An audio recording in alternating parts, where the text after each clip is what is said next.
So hello everyone, welcome back to the channel. तो इस week का ट्रेडिंग सेशन क्लोज हो चुका है और नियर अबाउट जो अपना निफ्टी है वो 24,800 के आसपास कहीं पे भी क्लोजिंग किया है। तो ये काफ़ी अच्छी बात है कि ज़्यादा फॉल हुआ था market, but in the end थोड़ा ऊपर की तरफ क्लोज किया है। तो इसको बायर्स हैं वो ऊपर की तरफ क्लोज किए हैं। और अभी आप लोग देखोगे तो यहाँ पे एक पैटर्न दिख रहा होगा आप लोगों को कि ये रेड कलर का है। ये जो कैंडल है ये रेड कलर का है। बट अगर मैं आप लोगों को समझाऊं कि ये जो रेड कैंडल है, इसका मतलब ये नहीं कि यहाँ पे सेलर्स हैं। इसका मतलब ये है कि ये थोड़ा बाइंग के लिए जा सकता है। मैं ऐसा इसलिए बोल रहा हूँ क्योंकि जैसे आप लोग देखोगे यहाँ पे समझोगे एक चीज़, तो सेलर्स इसको पहले नीचे लेके आए, but in the end buying buying इतना स्ट्रांग हुआ है कि वापस से जाके ऊपर पे कहीं पे क्लोज किया है। तो ये एक तरीके का हैमर पैटर्न बना चुका है। अभी यहाँ पे देखोगे तो ये एक तरीके का हैमर टाइप का आप लोगों को दिख रहा होगा। इसका मतलब है ये बुलिश सिग्नल है। इसका मतलब ये बुलिश सिग्नल है। और अगर मैं यहाँ पे बात करूँ तो 25,200 ये काफ़ी ज़्यादा एक मेजर रेजिस्टेंस के जैसे काम आ सकता है। तो नेक्स्ट अभी जो इस वीक पे जो एक्सपायरी आने वाला है निफ्टी का थर्सडे को, ये मंथली एक्सपायरी होने वाला है। और मेरे हिसाब से अगर निफ्टी 25,000 के ऊपर 25,000 के ऊपर या फिर 25,200 के आसपास नियर अबाउट अगर कहीं पे भी क्लोजिंग करता है तो काफ़ी अच्छा एक बुलिश सिग्नल देखने को मिलेगा फर्स्ट वीक ऑफ जून पे। मुझे ऐसा इसलिए लग रहा है क्योंकि यहाँ पे अगर आप लोग देखोगे तो 25,200 हो गया, 25,000 यहाँ पे अभी ये 1 से 2 वीक तक यहाँ पे रुक चुका है। तो अब अगर इसके ब्रेकआउट देता है ऊपर की तरफ तो फिर काफ़ी अच्छा एक ऊपर की तरफ ब्रेकआउट देखने को मिलेगा। बट अगर इस वीक भी समझ लो अपना मार्केट इसी तरफ रहता है तो फिर अपने को थोड़ा और वेट करना पड़ेगा यहाँ पे ब्रेकआउट होने के लिए। आइदर ये फिर ये ऊपर की तरफ ब्रेकआउट होगा या फिर आइदर ये नीचे की तरफ ब्रेकडाउन होगा। इसको फिर देखा जाएगा आगे के मार्केट सिनेरियो के हिसाब से, अगर ये बीच पे रहता है तो इस वीक भी। और अगर इसको सेलर्स को नीचे लेके आना है, तो मैं प्रीवियस वीडियो में भी बोला था कि अगर 24,650 700 अगर इसके नीचे आता है तो फिर 24,400 200 तक के लोग के लिए यहाँ पे टेस्ट करने के लिए आएगा मार्केट वापस से। तो प्रीवियस वीक पे जो है वो मैंने आप लोगों को समझाया था कि 25,200 के ऊपर का 25,000 तक का आप लोग कॉल शॉट कर सकते हो। उस टाइम तक अपना मार्केट नियर अबाउट ये जो एक्सपायरी है वहाँ तक आप लोग प्रीमियम खा सकते हो कॉल शॉट करके।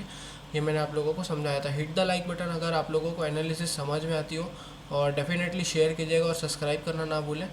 तो अपन वापस आते हैं टॉपिक पे। तो अभी जो मैं बोल रहा हूँ कि यहाँ पे अगर 24,600 700 अगर इसके नीचे आता है तो वापस एक सेलिंग आ सकती है। इस बार हो सकता है कि ये थोड़ा 24,200 तक भी जाने का ट्राई करे। लेकिन अगर यहाँ पे आप लोग देखोगे प्रीवियस वीक पे यहाँ पे एक बार टेस्ट कर चुका है, यहाँ पे जो है इस लो को एक बार टेस्ट कर चुका है। तो ये थोड़ा सा वीक हो गया होगा, ये नियर अबाउट 24,400 के आसपास थोड़ा वीक हो गया होगा। हो सकता है कि पहले यहाँ पे टेस्ट करे फिर थोड़ा और नीचे आ जाए।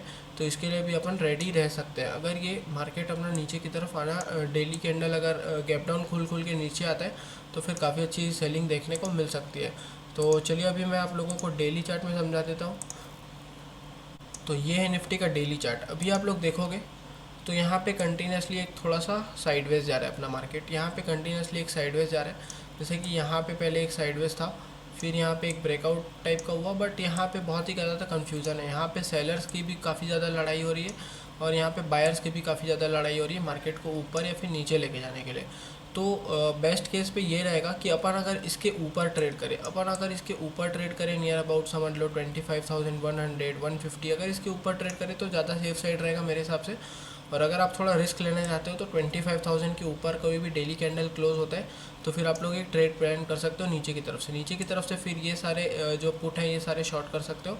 और अगर मैं सेलिंग के लिए बात करूँ तो सेलिंग के लिए अगर आप लोग देखोगे तो नियर अबाउट समझ लो 24,750 600 अगर इसके नीचे कहीं पे भी आता है 24,750 650 अगर इसके नीचे कहीं पे भी आता है तो पहला टारगेट जो रहेगा वो छोटा टारगेट रहेगा अपना 24,500।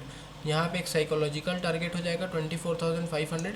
उसके बाद डायरेक्टली अपन थोड़ा प्लान कर सकते हैं बड़े टारगेट के लिए। जो हमारा दूसरा टारगेट हो जाएगा वो नियर अबाउट 24,200 तक भी हो सकता है। बट इसको पहले गैप डाउन खुलना पड़ेगा। सेलर्स को काफ़ी ज़्यादा फास्ट इसको क्विक मोमेंटम के साथ इसको नीचे लेके जाना पड़ेगा, तब यहाँ पे सेलिंग का चांसेस दिख सकता है मार्केट पे। और अगर इसी रेंज पे रहता है तो फिर ये नो ट्रेडिंग जोन है। यहाँ पे कोई ट्रेड नहीं मिलने वाला है। आइधर ये ऊपर की तरफ ट्रेड मिलेगा आइधर या फिर ये नीचे की तरफ ट्रेड मिलेगा। तो ये आप लोग ये चीज़ नोट करके रख सकते हो। और अगर मैं आप लोगों को 15 मिनट चार्ट पे दिखाऊँ एग्जैक्टली कहाँ पे ट्रेड मिलने वाला है मंडे को, आप लोग देखोगे नीचे से काफ़ी अच्छी बाइंग आई है, यहाँ पे काफ़ी अच्छा एक स्ट्रॉन्ग मोमेंटम हुआ है। तो यहाँ पे कहीं ना कहीं एक बायर्स तो जुड़े हुए हैं, बायर्स तो यहाँ पे जुड़े हुए हैं। बट अगर आप लोग देखोगे वेयर एस कि वेयर एस अगर यहाँ पे देखोगे तो ये साइडवेज चला गया था, हाफ टाइम के बाद ये फिर ये साइडवेज चला गया था।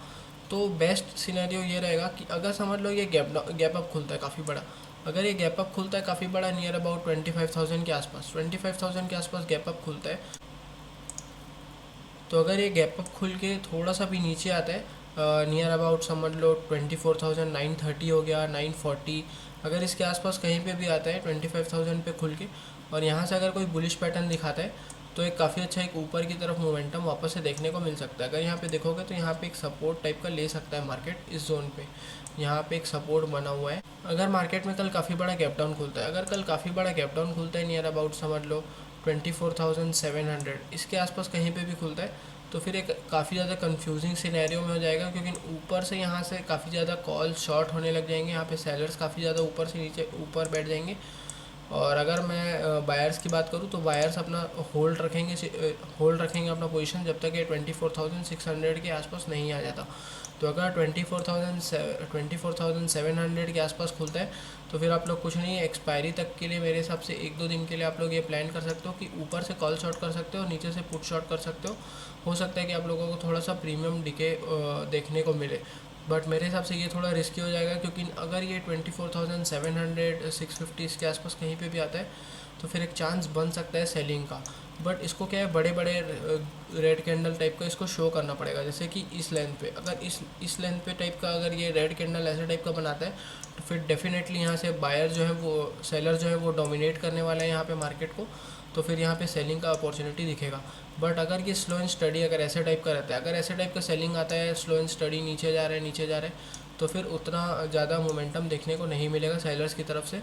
तो ये चीज़ आप लोगों को देखनी होगी, थोड़ा सा वेट करना होगा। अगर गैप डाउन खुलता है तो 10 to 15 मिनट 30 मिनट यहाँ पे वेट कर सकते हो मार्केट के लिए। और अगर कल फ्लैट खुलता है तो अगर कल ये फ्लैट खुलता है तो मैं कुछ ज़्यादा एक्सपेक्ट नहीं कर रहा हूँ मार्केट में, क्योंकि अगर आप लोग देखोगे तो ऊपर एक रेजिस्टेंस है 25,000 तक का एक रेजिस्टेंस है। तो हो सकता है कि यहाँ पे थोड़ा स्लो एंड स्टडी करके ऊपर जाए मार्केट पे, बट इस पर एकदम से ट्रेड नहीं मिल सकता। मुझे ऐसा लग रहा है कि यहाँ पे एक उतना खास ट्रेड नहीं मिलने वाला अगर ये फ्लैट खुलता है तो। और अगर फ्लैट खुल के थोड़ा सा नीचे आता है तो फिर ये ऐसे टाइप का ही साइडवेज टाइप का कहीं पे क्लोज हो जाएगा, तो यहाँ पे ट्रेड नहीं मिलने वाला है। तो अनटिल अनलेस जब तक ये गैप अप ना खुल जाए, गैप अप खुल के यहाँ पे थोड़ा सा सपोर्ट लेके फिर ये वापस से ऊपर ना चला जाए, तब तक कुछ अच्छा ट्रेड नहीं मिलने वाला बुलिश के लिए। और बेरिश के लिए मैंने आप लोगों को समझा दिया कि 24,700 650 अगर इसके आसपास कहीं पे भी खुलता है और डायरेक्टली ये काफ़ी ज़्यादा इसको अगर स्ट्रॉन्ग सेलिंग का मोमेंटम देखने को मिलेगा मार्केट में, तब फिर जाके यहाँ पे कहीं ना कहीं नीचे की तरफ वापस से क्लोज करना चालू कर देगा, यहाँ पे सेलर जो है वो डोमिनेट करेंगे। बट अगर ये स्लो एंड स्टडी नीचे की तरफ आता है तो फिर यहाँ पे वापस से हो सकता है कि इस सारे जोन पे कहीं ना सपोर्ट लेके वापस से ऊपर चले जाए, जैसे कि 24,600 हो गया, फिर 24,500, ये सारे जोन पे फिर वापस से सपोर्ट लेना चालू कर देगा। तो अगर सेलर्स को लेके आना है तो काफ़ी क्विक सेलिंग यहाँ पे करनी पड़ेगी सेलर्स को। तो फिर इस वीक के लिए बस इतना ही, देखते हैं कि फिर नेक्स्ट वीक पे कैसा रहेगा अपना मार्केट, उस हिसाब से प्लानिंग करेंगे। तो फिर मिलते हैं नेक्स्ट वीडियो में। Thank you everyone.